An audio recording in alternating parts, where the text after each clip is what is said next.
personagem bíblico de hoje é Saul, o rei rejeitado por Deus. O significado do nome Saul é pedido por orações, desejado por Deus. Ele é conhecido também como filho de Quis, que seria força, poder, arco, chifre. Outros personagens que participam da história de Saul: Samuel, nome de Deus, Deus o ouviu. Davi, amado, querido, amigo, favorito. Jonatas, Jeová deu, dádiva de Jeová, dado por Deus.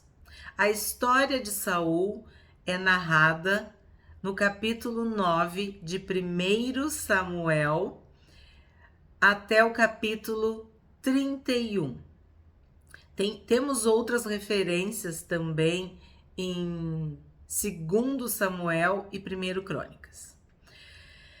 Se tu está preparado, se tu já está com a tua Bíblia, vamos conhecer a história de Saul, o primeiro rei ungido de Israel, que marca o início da monarquia israelita. Quem acompanhou o vídeo sobre Samuel entendeu que o período dos juízes se encerrou e começou a monarquia. Pois bem, a história de Saul começa no capítulo 9. Então, se tu já tá com a tua Bíblia na mão, nós vamos começar a leitura. Havia um homem de alta posição chamado Quis, da tribo de Benjamim. Era filho de Abiel, filho de Zeror, filho de Becorate, filho de Afia, da tribo de Benjamim. Tipo, o que foi dito? O que foi lido? Benjamim, quem viu o vídeo sobre José, lembra que Benjamim era o irmão caçula de José, filho de Jacó e Raquel. E é uma das tribos de Israel, que significa filho da mão direita. Então, Quis é força. Abiel é meu pai, é Deus. Zeror, ou Zeror, é feixe. Becorate é primogênito ou primogenitura. E Afia, ou Afias, conforme a Bíblia, é revigorado. Então, o que a gente vê? Que toda essa lista dos antepassados de Saul indica que ele tinha uma linhagem, que ele tinha uma descendência, que ele era de uma família ilustre, rica, importante e próspera. Porque quando o pai, quando o filho, o neto, quando era descrito assim, demonstrava o valor, a importância daquela família. Então, a família de Saul era uma família ilustre, porque a genealogia, nós já explicamos aqui várias vezes, demonstra a descendência, a linhagem, a importância.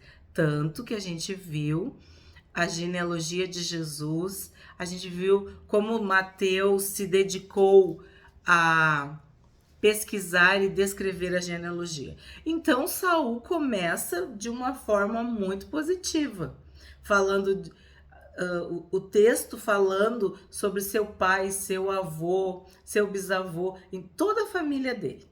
Saul, então, a gente pode concluir, ele era bem nascido, ele tinha bens, ele era benjamita, né, da tribo de Benjamim, era rico, moço e belo. Então vamos ver. Verso 2. Seu filho Saul era o jovem mais atraente de todo Israel. Era tão alto que os outros chegavam apenas a seus ombros. Então, Saul se destacava dos demais por sua aparência física. E acontece nesta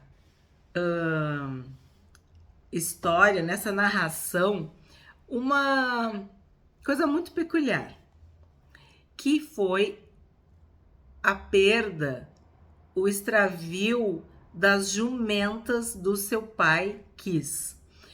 E então, Saul sai do anonimato da sua família, do meio das jumentas, né, de uma vida comum, para ser rei de todo Israel.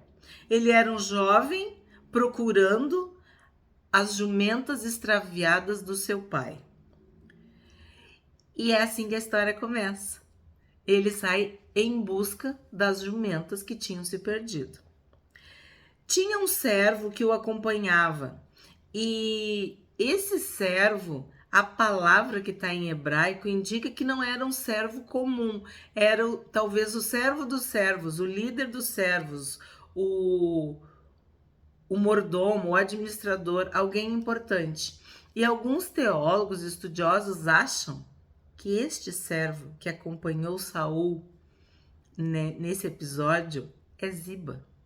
Aquele do vídeo de Mefibosete, se tu não assistiu, eu te convido a assistir, que era administrador das terras, dos bens de Saul. Não se sabe, mas há muitos indícios que sim, tá? Então vocês vão entender ao longo da história que Saul não foi procurar as jumentas sozinho, ele foi com este servo, que a palavra não era qualquer servo, era alguém importante, tá? Talvez um mordomo, o que mandava nos servos, o chefe dos servos, vamos dizer assim. Então vamos continuar no capítulo 9, mas vamos ver o verso 5. Então, aí eu falei, né, do servo. No 4, eles saíram à procura, Saul e o servo. Por fim, chegaram à região de Zuf. Zuf, eu pesquisei, é doçura, um lugar doce. E Saul disse ao servo: vamos voltar para casa. Não quero que meu pai fique mais preocupado comigo do que com as jumentas. Aqui é positivo, né? A gente vê um filho que tem consideração com seu pai. 6. O servo, porém, disse: tenho uma ideia. Nesta cidade mora um homem de Deus. O povo daqui o respeita muito, pois tudo o que ele diz acontece. Vamos procurá-lo? Talvez ele possa nos dizer para onde devemos ir. Então, este servo sugere que Saul procure o homem de Deus. Quem tu acha que é o homem de Deus? O vídeo sobre Samuel dizia que Samuel era o homem de Deus. Pois bem, é Samuel que o servo está sugerindo que eles procurem.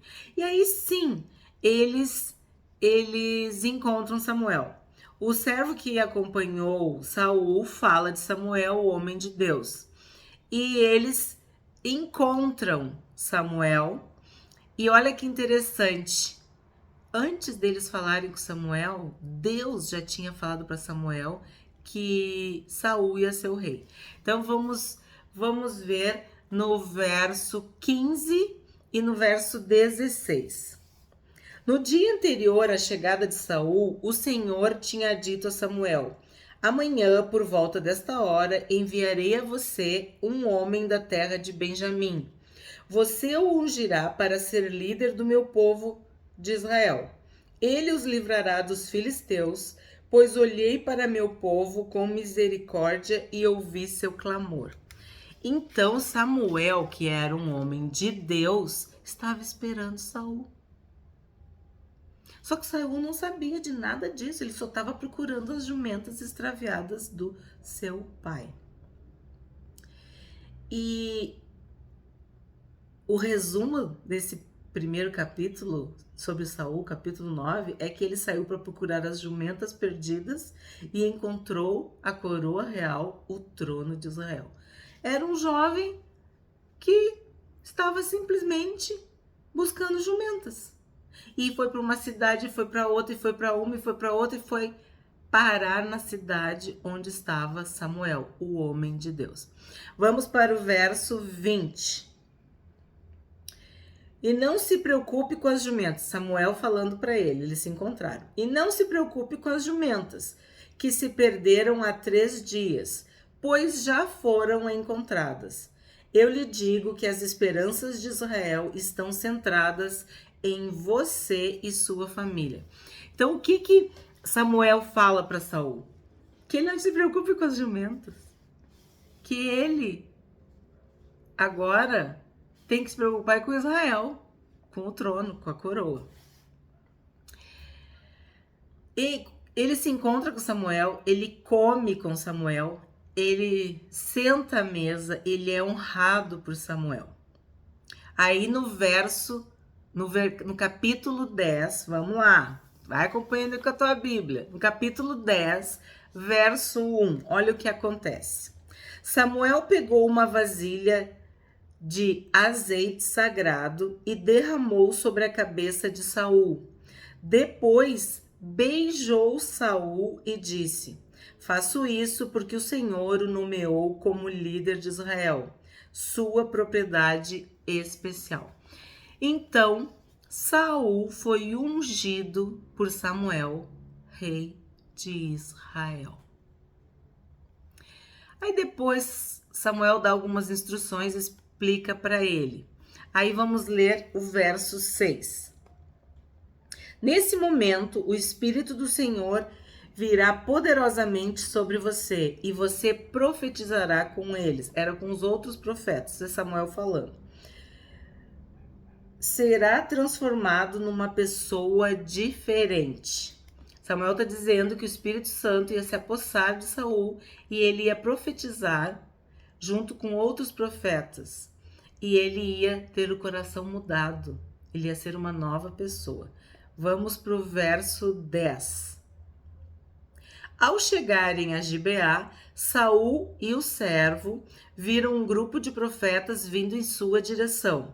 Então o Espírito de Deus veio poderosamente sobre Saul e ele começou a profetizar com eles. Isso é como um sinal de Deus, né? Assim como a pomba desceu sobre Jesus quando João Batista estava batizando e o Espírito Santo, né, desceu através daquela pomba e veio uma voz do céu: este é meu filho, em qual eu me comprazo, no qual eu tenho prazer, a ele ouvir. Quer dizer, houve uma manifestação sobrenatural. Pois bem, Saul, quando foi coroado, ungido, rei de Israel, ele recebeu o Espírito Santo e começou a profetizar. E aí se criou um provérbio dizendo: está Saul entre os profetas, porque ele foi tomado de uma forma sobrenatural e todos ficaram surpresos com isso. E aí a gente lembra de Balaão, né, que também tem vídeo no canal, que passou a profetizar bênçãos sobre Israel. Então, é isso que aconteceu. Saul foi cheio do Espírito Santo, o Espírito Santo se apossou dele e ele começou a profetizar bênçãos sobre Israel. Aí vamos para o verso 20. Então Samuel reuniu todas as tribos de Israel e a tribo de Benjamim foi escolhida por sorteio. 24. Por isso perguntaram ao Senhor: ele já chegou? O Senhor respondeu: está escondido no meio da bagagem. Que Saul, ele era tão chamativo, tão alto, tinha um porte, uma elegância, que Samuel não quis fazer dessa forma. Ele pediu para ele se esconder e lançaram sortes, tá? Aí no 24. Samuel disse ao povo: Este é o homem que o Senhor escolheu para ser seu rei. Não há ninguém semelhante a ele em todo Israel. Então todo o povo gritou: Viva o rei! Foi isso que aconteceu em Mispa. E Samuel sempre falando, dirigindo, coordenando, liderando o processo. Tudo que Deus falou para Samuel, Samuel fez em relação a Saul. Quem assistiu o vídeo sobre Samuel vai entender muito melhor, né? O que Samuel representou e representava para Saul. Agora vamos para o 11. Capítulo 11. Aí no verso, é que a história é muito longa, então eu tô resumindo. 11:5.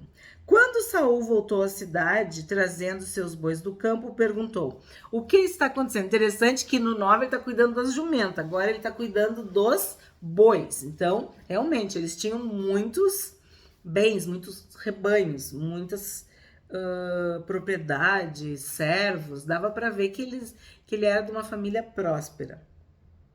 Quando Saul voltou à cidade trazendo seus bois do campo, perguntou: O que está acontecendo? Por que todos estão chorando? Então contaram-lhe sobre a mensagem de Jabes. O que acontece? De novo, os amonitas estavam ameaçando Israel. Quem está acompanhando os vídeos lembra da história que eu contei sobre os amonitas e os moabitas, que são os filhos incestuosos das filhas de Ló. A filha mais velha teve um filho que era Moabe, e a filha mais nova teve um filho que era o pai dos amonitas.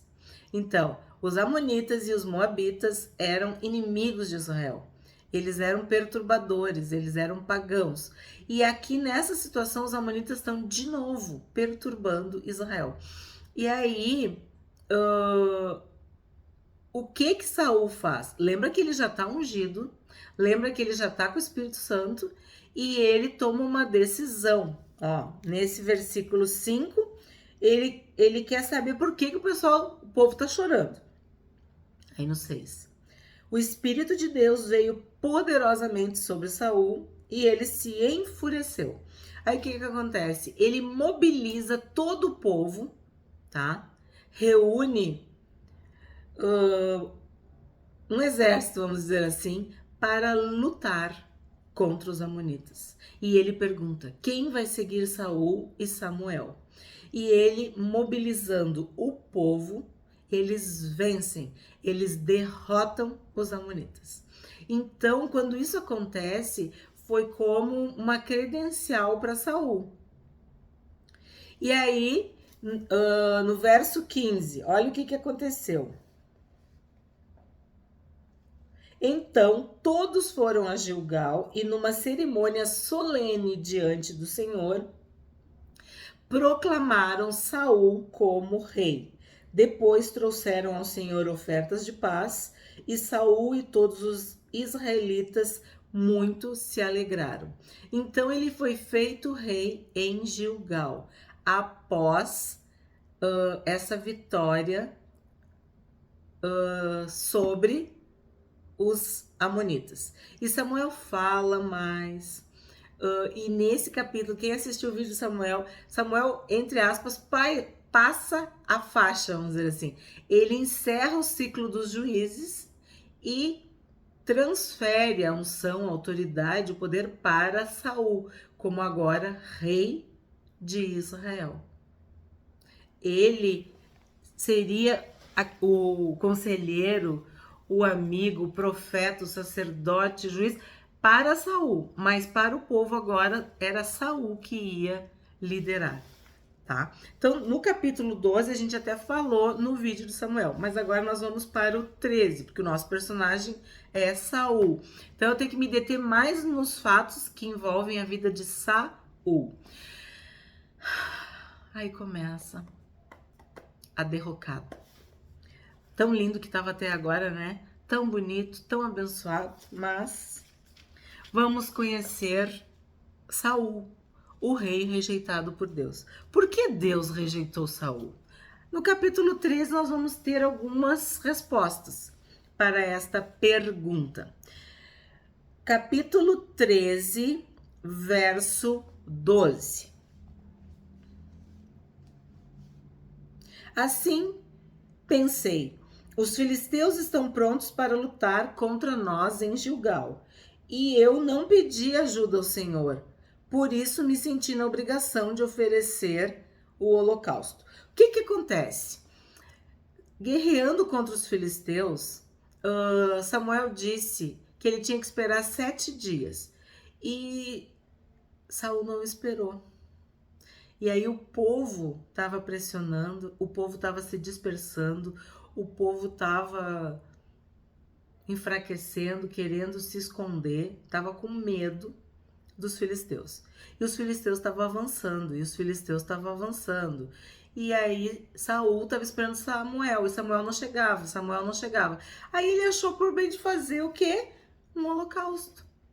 Mas ele não tinha essa permissão, ele não tinha esse direito. Ele não tinha essa autorização, esta licença. E ele tinha recebido ordens claras, expressas, diretas e específicas de Samuel. E ele, por medo do povo e dos próprios inimigos filisteus, ele toma essa decisão, tá? Aí vamos ver o 13. Você agiu como um tolo, exclamou Samuel. Não guardou o mandamento que o Senhor, seu Deus, lhe deu. Se tivesse obedecido, o Senhor teria estabelecido para sempre seu reinado sobre Israel. Agora, porém, seu reinado não permanecerá, pois o Senhor escolheu um homem segundo o coração dele. O Senhor já designou esse homem para ser líder de seu povo, pois você não obedeceu ao mandamento do Senhor. Aqui ele foi reprovado, rejeitado, porque o coração dele não era reto, não era obediente, não era fiel ao Senhor. E Samuel teve que falar o que Deus mandou ele falar para Saul. Aí no 14, vamos para o 14. 14:1. Certo dia, Jonatas, filho de Saul, disse a seu escudeiro: venha, vamos ao lugar onde fica o destacamento dos filisteus. Mas Jonatas não contou a seu pai o que pretendia fazer. Eles estavam sempre guerreando contra os filisteus. Ganhavam, perdiam, fugiam, enfrentavam, era assim. E nesse capítulo, Jonatas, filho de Saul, toma uma decisão. E ele não comunica ao pai. Aí vamos para os 6. Jonatas disse a seu escudeiro: vamos atravessar até o destacamento daqueles incircuncisos. Quem sabe o Senhor nos ajudará, pois nada pode deter o Senhor. Ele pode vencer com muitos guerreiros e também com apenas uns poucos. Aí o que aconteceu? Jonatas teve vitória. Ele foi vencedor, vitorioso. Mas Saul, que não está sabendo de nada, ele dá uma ordem, ele diz que ninguém pode comer. E aí Jonatas, sem saber disso, ele come um pouco de mel. E aí Saul diz que quem comesse qualquer coisa ia ter que ser morto. Ó, vamos lá para o 23. 14, 23. Assim o Senhor livrou Israel naquele dia e a batalha continuou além de Bet-Aven. Então, eles tiveram vitória. Mas, quando eles souberam que Jonatas tinha comido o mel, foram falar para Saul. E olha o que Saul diz. Então Saul disse: sim, Jonatas, você deve morrer. Que Deus me castigue severamente se você não for morto por isso. Os soldados, porém, disseram a Saul: Jonatas conquistou esta grande vitória para Israel. Acaso ele deve morrer? De maneira nenhuma. Tão certo como o Senhor vive, ninguém tocará num fio de cabelo da cabeça dele, pois hoje Deus o ajudou a realizar um grande feito. E assim o povo salvou Jonatas da morte. Aí a gente vê uma coisa, ele já tinha sido rejeitado por Deus. Aí ele faz um voto, ele já estava metendo os pés pelas mãos. E ele estava a ponto de matar o próprio filho, por causa de um voto, de algo que foi precipitado, que foi impulsivo, que não fazia sentido. E o povo teve discernimento, sabedoria e poupou Jonatas, tá? Aí depois o que acontece? Aqui descreve um pouco mais sobre a vida de Saul, tá? Fala dos filhos dele no capítulo 14. Que é importante você saber, porque depois algumas coisas que eu vou citar. Depois que Saul havia se firmado, tô no 47. Depois que Saul havia se firmado como rei de Israel, lutou contra seus inimigos ao redor. Ó, quem são os inimigos de Saul, os inimigos de Israel? Moabe, Amon, Edom, reis de Zobá e os filisteus. E para qualquer lado que se voltava, ele era vitorioso. Realizou grandes feitos e derrotou os amalequitas, livrando Israel de todos os que o haviam saqueado. Os filhos de Saul eram Jonatas, Isbosete, Malquissua. Também tinha duas filhas, Merabe, a mais velha, e Mical, a mais nova. Aí fala também de Abner, que tem no vídeo, né, sobre Davi, que era o comandante do exército, enfim. No 52, os israelitas lutaram ferrenhamente contra os filisteus durante toda a vida de Saul. Por isso, sempre que Saul via um jovem forte e valente, logo o convocava para o seu exército, certo? Aí vamos para o capítulo 15, verso 3. Vocês estão acompanhando?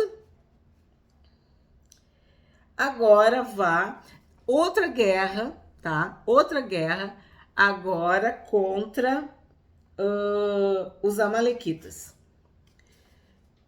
Agora vá Samuel falando.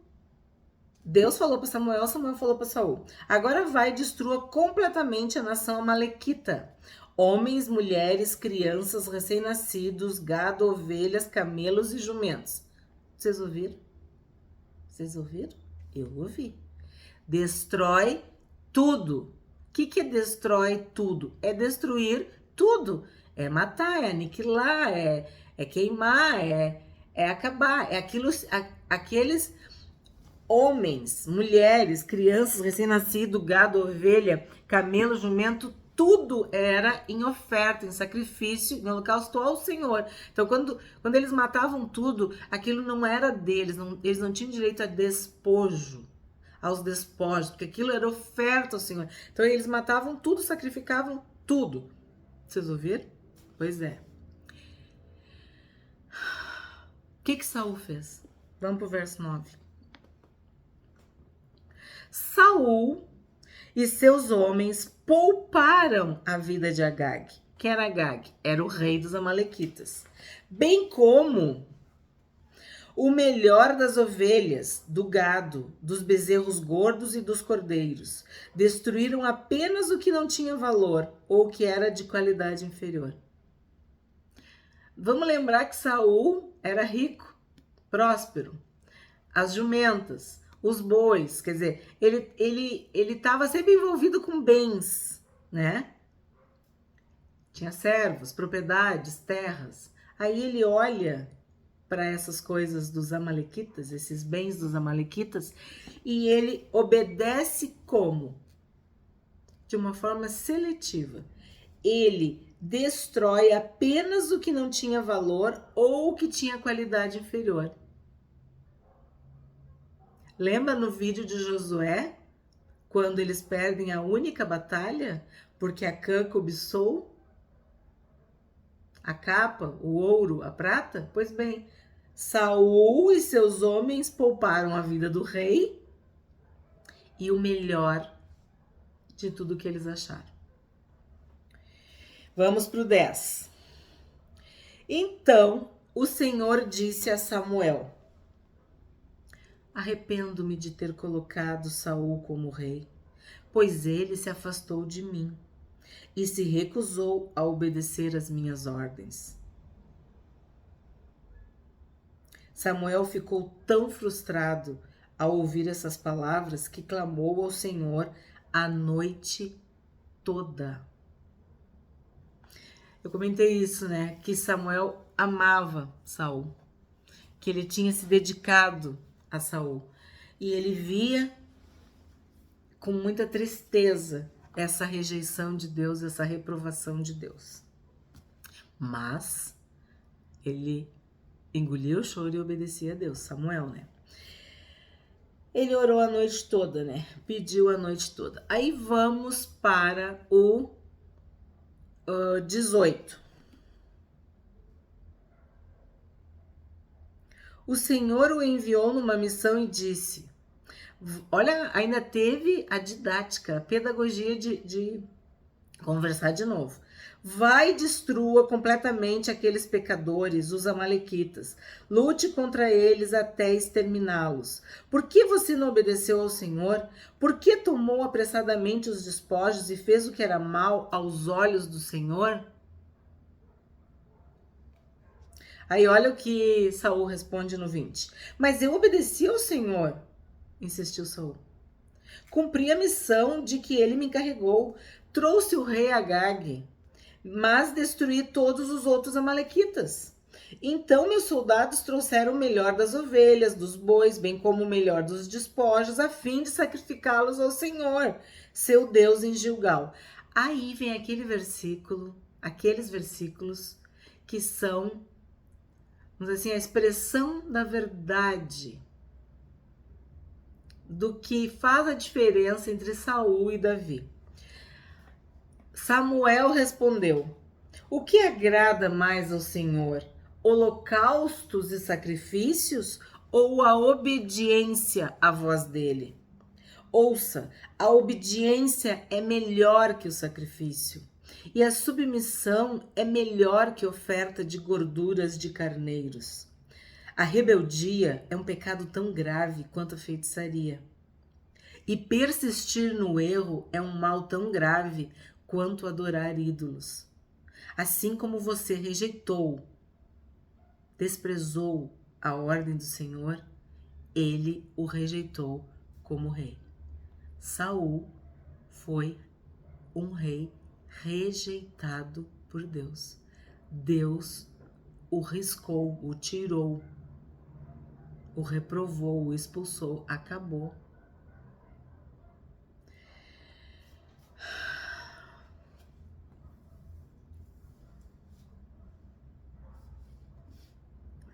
Então, Saul confessou: sim, pequei, desobedeci às suas instruções e à ordem do Senhor, pois tive medo do povo e fiz o que eles exigiram. Então, ele reinava para quem? Ele agradava a quem? Ele obedecia a quem? Tive medo do povo e fiz o que eles exigiram. Agora imploro que perdoe meu pecado e volte comigo para que eu possa adorar o Senhor. Samuel, porém, respondeu: não voltarei com você. Uma vez que você rejeitou a ordem do Senhor, ele o rejeitou como rei de Israel. Quando Samuel se virou para ir embora, Saul tentou detê-lo, segurando a barra de seu manto, que se rasgou. Então Samuel lhe disse, eu estou no 28. Hoje o Senhor rasgou de você o reino de Israel e o entregou a outro, alguém que é melhor que você. E aquele que é a glória de Israel não mente, nem se arrepende, pois não é ser humano para se arrepender. Saul implorou novamente: sei que pequei, mas por favor, pelo menos, olha isso, honre-me diante das autoridades do meu povo e diante de Israel ao voltar comigo, para que eu possa adorar o Senhor seu Deus. Por fim, Samuel concordou e voltou com ele e adorou ao Senhor. Tu viu que ele, diante de tudo, ele queria agradar o povo, as autoridades do povo. Era isso. Aí vem a situação que o próprio Samuel tem que matar Agag, que eu também relato no vídeo, que Agag foi morto por Samuel, não foi por Saul. E esse é o episódio mais emblemático da rejeição de Saul. Por quê? Porque a gente percebe que ele não se arrependeu. Que o coração dele estava no trono, na coroa, no povo. Ele temia o povo. Ele não temia a Deus. Ele confiava em Samuel, na autoridade do homem de Deus. Mas e o Deus? O Senhor? Ele não se arrependeu. Ele não se entristeceu de ter desobedecido a Deus. Quando a gente peca, o maior sinal do arrependimento é aquela tristeza, é aquela vergonha, é aquela vontade de correr para Deus e pedir perdão, se arrepender e consertar e restituir. E a gente não percebe arrependimento aqui. A gente percebe que ele queria ficar bem com o povo. Ele não queria que a sua autoridade perante o povo fosse abalada. Ele não queria ficar mal diante das autoridades, dos anciãos de Israel. Bom, depois desse episódio, vamos para o 16. O que a Bíblia diz? Que Saul começou a ser perturbado. Vamos lá, 16, capítulo 16, versículo 14. O Espírito do Senhor se retirou de Saul, e o Senhor enviou um espírito maligno que o atormentava. Vamos para o 18. Um dos servos disse a Saul: um dos filhos de Jessé, de Belém, sabe tocar harpa. Além disso, é um rapaz corajoso, apto para ir à guerra, e tem bom senso. Também é moço de boa aparência, e o Senhor está com ele. 19. Então Saul enviou mensageiros a Jessé para lhe dizer: lembra quem é Jessé? O pai de Davi, né? Envie-me seu filho Davi, o pastor de ovelhas. Jessé enviou Davi a Saul, e aí ele mandou alguns presentes, tá?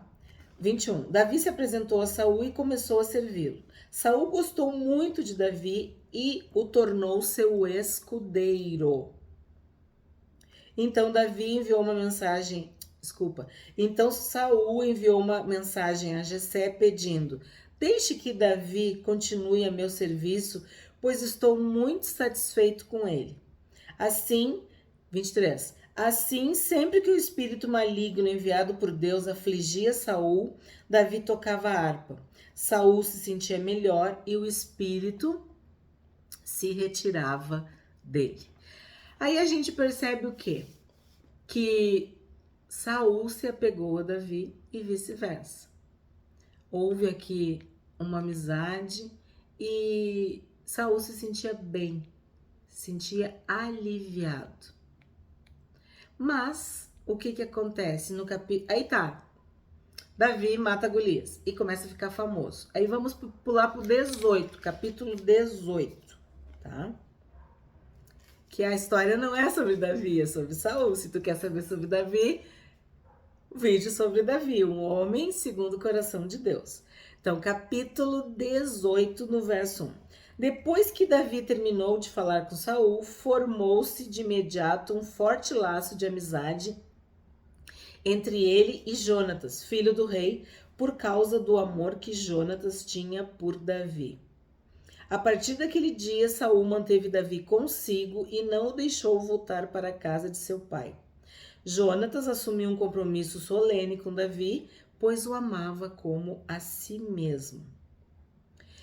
Aí o que acontece? Jonatas amava Davi. Merabe, a filha mais velha, tinha sido prometida para Davi. Aí Saul muda de ideia e dá ela para outro homem. Aí depois Davi mata não sei quantos lá filisteus para poder ter direito a casar com Mical. Mical também amava Davi. Então o que a gente vê?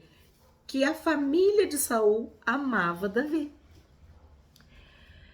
E isso começa a gerar em Saul uma inveja. Ele começa a ter muita inveja. E além de tudo, Davi é um poderoso guerreiro, vitorioso.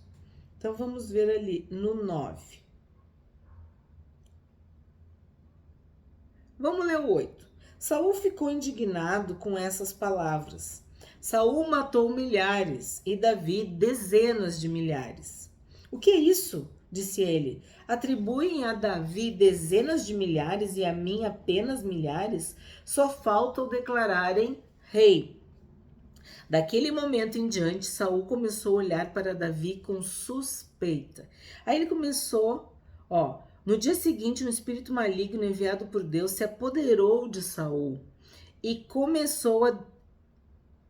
ele começou a delirar em sua casa como se fosse louco. Davi tocava harpa como fazia todos os dias, mas Saul tinha uma lança na mão e de repente atirou a lança contra Davi com a intenção de encravar, matar Davi, né? Acertar Davi com a lança na parede, assim. Davi, porém, conseguiu escapar 2 vezes. E olha o que diz no 12. Saul tinha medo de Davi, pois o Senhor o havia abandonado e agora estava com Davi. Bom, começa agora uma perseguição. Vamos para o 15. Quando Saul viu isso, teve ainda mais medo, porque Davi só vencia nas batalhas, tá? Aí vamos para o 29. Quando Saul percebeu que o Senhor estava com Davi, ele viu como sua filha Mical o amava, temeu Davi ainda mais e continuou a ser inimigo dele pelo resto da sua vida. O que acontece? Eu também já falei sobre isso. Mical, para proteger Davi, mentiu para o próprio pai, tá? Então vamos para o 19, 10 e 11. Saul atirou a lança de novo, em outra circunstância, tá? Saul atirou a lança em sua direção, mas Davi se desviou e a lança encravou na parede. Naquela mesma noite, Davi fugiu e conseguiu escapar. Saul enviou soldados para vigiar a casa de Davi e matá-lo quando ele saísse na manhã seguinte. Mical, porém, esposa de Davi, o alertou: se você não fugir esta noite, pela manhã estará morto. Então ela o ajudou a descer por uma janela e ele correu e escapou. O que acontece? Vocês estão entendendo que Davi não fez nada de mal, de ruim, de traição? Nada. Quando Saul soube que tinha sido rejeitado por Deus, ele começou a temer Davi. Ele tinha medo de Davi. E como uma presa, uma fera acuada, ele começou a agredir, a querer matar e perseguir Davi. E isso virou uma obsessão para ele. A vida dele se tornou Davi, Davi, Davi. Ele queria acabar com Davi, porque ele achava que é o que a maioria das pessoas pensam. Assim como Salomão queria matar Jeroboão, é sempre assim, Deus diz, eu te rejeito. Aí a pessoa pensa, eu vou me vingar daquela pessoa que vai me substituir, como se Deus fosse permitir, ou que se isso realmente acontecesse, Deus não iria colocar uma outra pessoa, né? Então, o que Saul pensava? Que ele era mais poderoso que Deus, porque ele matando Davi, ele estaria livre. Ele não ia perder o trono. Essa era a ilusão dele, era o que ele imaginava. Então, ele passou a perseguir Davi, a querer matar Davi. Ele estava obcecado por isso, tá? Aí vamos no capítulo 20, de 30 a 34. Saul se enfureceu com Jonatas e disse, porque Jonatas amava Davi. Eles eram unidos de alma. Saul se enfureceu com Jonatas e disse: seu traidor, filho de uma prostituta. Olha o que ele falou pro próprio filho. Pensa que eu não sei que você quer que ele seja rei para a sua própria vergonha de sua mãe? Enquanto esse filho de Jessé viver, você jamais será rei. Agora vá buscá-lo para que eu o mate. Aí Jonatas pergunta: por que ele deve morrer? Perguntou Jonatas a seu pai. O que ele fez? Então Saul atirou sua lança contra Jonatas. Ó, ele já quis matar o Jonatas naquela história lá do mel, tá?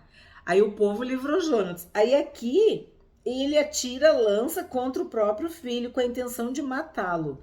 Assim, Jonatas viu que seu pai estava mesmo decidido a matar Davi. Enfurecido, Jonatas levantou-se da mesa e durante o segundo dia da festa recusou-se a comer, frustrado pelo modo como seu pai havia desonrado Davi publicamente. Todos viam que Davi era inocente, que nada tinha feito para que Saul o odiasse, o perseguisse e desejasse matá-lo. E ninguém conseguia trazer Saul à razão. Aí Davi começa a fugir, ser perseguido de todas as formas. Aí vamos para o capítulo 22, no verso 8. Saul logo soube da chegada de Davi e dos homens que o acompanhavam. Nessa ocasião, o rei estava sentado com a lança na mão, cercado por seus oficiais, sob uma tamareira na colina de Gibeá. Quando ouviu a notícia, Saul gritou a seus oficiais: escutem, homens de Benjamim, por acaso aquele filho de Jessé prometeu campos e videiras a todos vocês? Prometeu torná-los generais e capitães de seu exército? Olha como é que ele interpretava o amor, o respeito que as pessoas tinham por Davi. Foi por isso que conspiraram contra mim? Pois nenhum de vocês me informou quando meu filho assumiu um compromisso solene com o filho de Jessé. Não tiveram pena de mim? Sim, meu próprio filho, instigando Davi a me matar, como ele procura fazer hoje mesmo. Tu consegue ver a loucura num ser humano? Uma neurose, uma paranoia, uma mania de perseguição, um desespero, é muito pecado junto, tá? É muita coisa pesada envolvida na pessoa. E claro, uma loucura, uma perturbação. Uma pessoa desequilibrada. Esse era Saul. Como que Deus ia permitir um homem assim, como rei de Israel? Aí o que ele faz? Ele se faz de vítima aqui, né? Mas ele é o rei. E aí eu já contei essa história também. Doeg dá com a língua dos dentes e diz onde é que Davi tá, onde é que Davi tinha ido.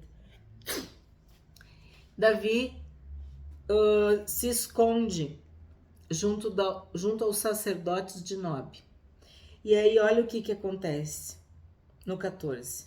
O sacerdote Aimeleque respondeu: ó rei, não existe entre todos os seus servos alguém tão fiel quanto Davi, seu genro. Ele ainda defende Davi para ira e fúria de Saul. Sim, porque Davi era casado com Mical. Ele é capitão da sua guarda pessoal e membro muito honrado da sua casa. Olha o sacerdote falando. Aí vamos pro 17. Eu tô pulando, gente, senão a gente não vai conseguir. Vamos lá. Então ordenou a sua guarda pessoal: matem esses sacerdotes do Senhor, pois eles são aliados de Davi e conspiraram com ele. Sabiam que eles estavam fugindo de mim, mas não me avisaram. Contudo, os homens de Saul se recusaram a matar os sacerdotes do Senhor. Saul tá tão louco, ele quer matar os sacerdotes. E aí os seus soldados não querem matar, porque sabem que isso é uma coisa que Deus não permite. Aí o rei disse a Doeg, que foi o que tinha contado toda a história: mate-os você. E naquele dia Doeg, o Edomita, lembra? Edomita? Edom? Os atacou e ao todo matou 85 sacerdotes, ainda vestidos com suas túnicas sacerdotais de linho. Então tu consegue imaginar a gravidade disso? O quão endemoniado Saul estava para matar, não com suas próprias mãos, mas ordenar que Doeg matasse 85 sacerdotes? Bom, aí o que acontece? Davi segue fugindo, e às vezes Saul tá perto. E teve duas oportunidades que Davi poupou a vida de Saul.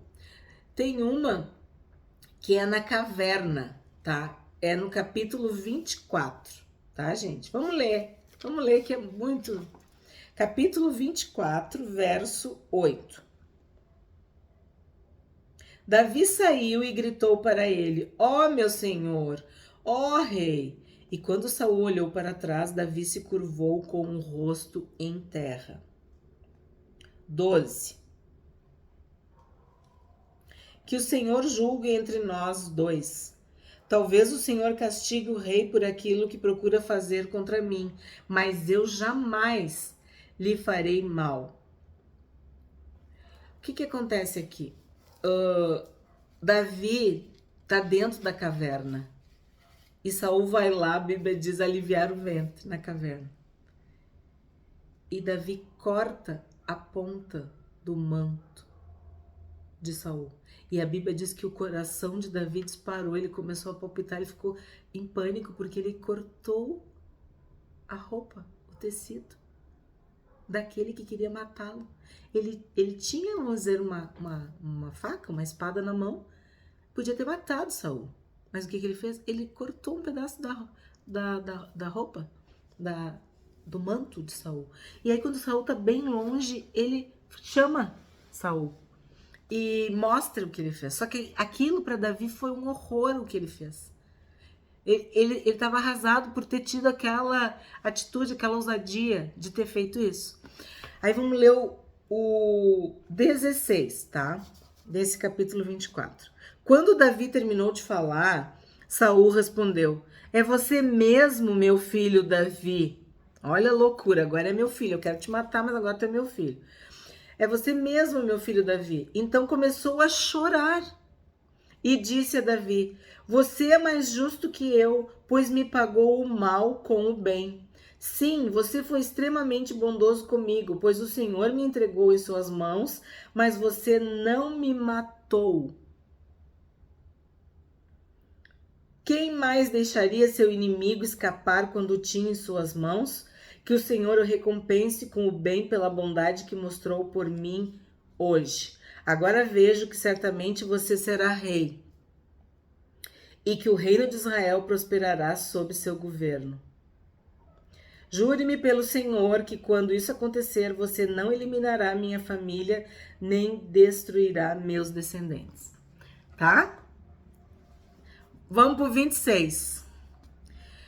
Ele falou tudo isso. Passou um tempo, a gente não sabe quanto, e ele voltou a perseguir Davi e querer matar Davi. Aí no capítulo 26, verso 10. Aí Davi está numa colina, num lugar mais alto, e Saul, com Abner, o comandante do seu exército, seus soldados estão num vale, num lugar mais baixo, deitado num acampamento, dormindo à noite. Aí vamos no verso 10. Por certo o Senhor ferirá Saul algum dia, ou ele morrerá de velhice ou na batalha. Que o Senhor me livre de matar o homem que ele ungiu, mas vamos pegar a lança e o jarro de água que estão perto de sua cabeça e depois vamos embora. Davi pegou a lança e o jarro de água que estavam perto da cabeça de Saul. Depois ele e Abisai saíram sem que ninguém os visse nem acordasse, pois o Senhor os tinha feito cair num sono profundo. O que aconteceu? De novo, Davi teve a chance de matar Saul e não o fez, tá? Aí vamos pro 17.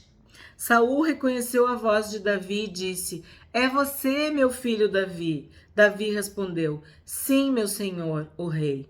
Por que meu senhor persegue seu servo? O que eu fiz? Qual é meu crime? Ele pergunta. Aí vamos pro 21. Então Saul disse: pequei. Volte para casa, Davi, meu filho, e não procurarei mais lhe fazer mal, pois hoje você considerou minha vida preciosa. Tenho sido insensato e cometi erros muito graves. Aí depois, o que acontece? Samuel morre, tá? E Davi e Saul, desesperado, vai procurar uma feiticeira. A gente também já falou sobre isso. Enfim, ele tá perdido. Aí no capítulo 31, ele é morto, tá?